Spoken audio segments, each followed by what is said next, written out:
Gente, eu quero começar o vídeo de hoje pedindo para todo mundo deixar o like, compartilhar, enfim, tentar divulgar o vídeo ao máximo de maneira orgânica. Por que eu estou dizendo isso?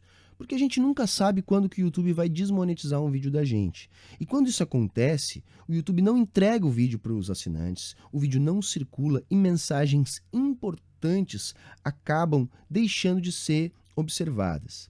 O vídeo de hoje, por exemplo, é um vídeo breve, simples, porém eu julgo muito importante. O governo acaba de encaminhar ao Congresso um conjunto de 3 PECs que, se aprovadas, alteram completamente a Constituição de 1988. São PECs muito perversas. O governo está chamando isso de Plano Mais Brasil. Seria a constitucionalização da austeridade fiscal. Seria a condenação do Brasil ao subdesenvolvimento. As PECs propõem um monte de coisa. Eu vou aqui tentar sintetizar pelo menos aquilo que eu considerei mais grave.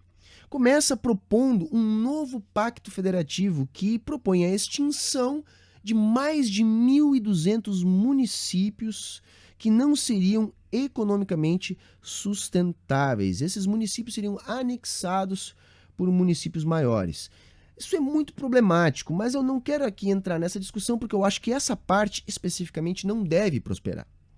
A maior parte desses municípios pequenos são currais eleitorais. Todos esses municípios têm vereadores que trabalham para eleger deputados. Então eu acredito que os deputados não devam aprovar essa parte. Porém, o resto é muito preocupante e é disso que eu quero tratar aqui. Como, por exemplo, a proposta de extinção do plano plurianual, que é o planejamento de longo prazo do governo. Seria uma forma de colocar uma nuvem sobre os gastos do governo. O conjunto de propostas também prevê a desvinculação de verbas de mais de 280 fundos públicos. Ou seja, o governo poderia se apropriar aí de mais de 200 bilhões. Entre esses fundos, está lá o Fundo FAT, o Fundo de Amparo ao Trabalhador, que, por exemplo, paga o seguro-desemprego. Ou seja, tudo isso está ameaçado. Uma proposta draconiana que prevê a unificação de recursos da saúde e da educação.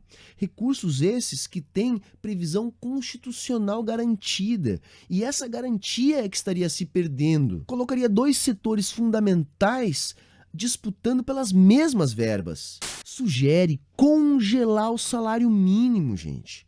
O mais poderoso instrumento de redução da desigualdade. Sugere desvincular o benefício de prestação continuada do salário mínimo. Essa proposta ela é tão violenta que, se aprovada, permitirá a redução de até 25% do salário dos servidores públicos, sem distinguir os altos funcionários públicos e seus mega salários e humildes professores que ganham R$ 1.500. Uma violência sem limite que prevê a suspensão dos concursos públicos. Quer dizer, é a oficialização do arroxo sob a desculpa de um equilíbrio fiscal, uma tentativa de ajuste somente pelo lado da despesa e ainda cortando despesas sociais e tamanho do funcionalismo público brasileiro, que já é extremamente debilitado. Quer dizer, reforça o mito de que o problema do Brasil é o tamanho da máquina pública por causa de mega salários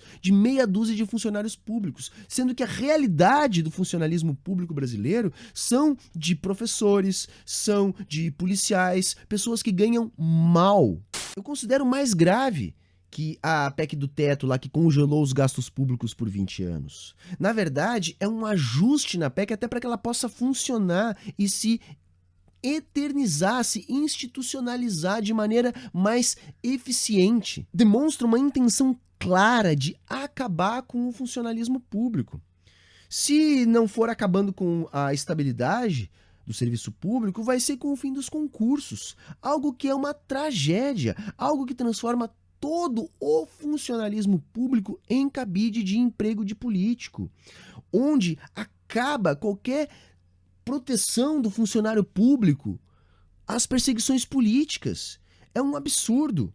É uma proposta que visa garantir um conjunto gigantesco de privatizações, gente. Uma tentativa clara de impedir o Estado brasileiro de elaborar qualquer tipo de política pública. Uma tentativa de converter todo o esforço fiscal da nação para o serviço da dívida pública. Algo que só pode agravar ainda mais o fracassado modelo econômico neoliberal que estamos sendo impostos.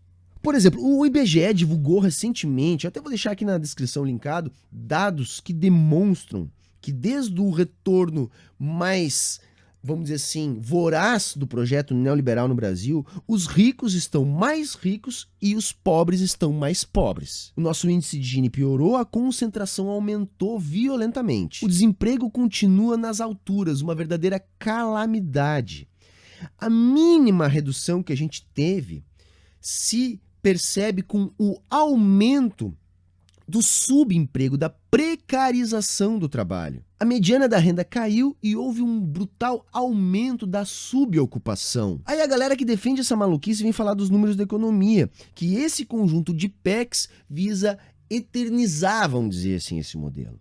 Aí dizem verdadeiros absurdos, como por exemplo, os juros nunca estiveram tão baixos. Só esquecem de dizer que o mundo inteiro praticamente trabalha com juros negativos e que proporcionalmente os nossos juros ainda são altos comparados ao resto do mundo.